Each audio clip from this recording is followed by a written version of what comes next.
You might be wondering, what is Election Day? What is the difference between the presidential elections and the midterm elections? Or who can run for president?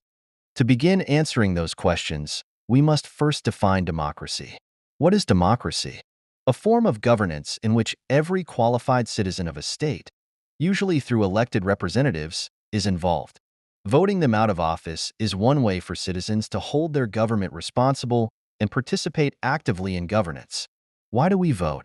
As human rights are closely related to democracy, governments must safeguard their citizens in order to guarantee that all members of society are represented, regardless of their race, religion, ability, or any other factor. By casting a ballot, citizens in the United States have the ability to impact our government. You can make your voice heard by casting a ballot. People are given the chance to select the candidate they believe is most qualified to speak on their behalf and uphold their values.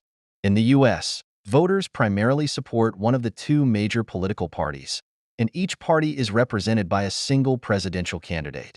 Although there may be independent candidates, these individuals usually do not receive many votes. Election Day is a time of great excitement and expectation as voters queue at different polling places to select the candidates they believe best embody their values. A ballot is a list of candidates from which voters select. A ballot may be cast electronically or on paper using pencil and paper.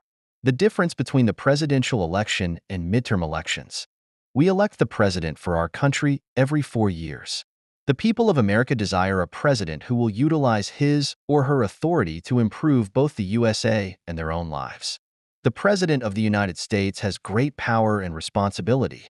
In between the presidential elections, we also have midterm elections. Members of our U.S. Congress are chosen by the midterm elections.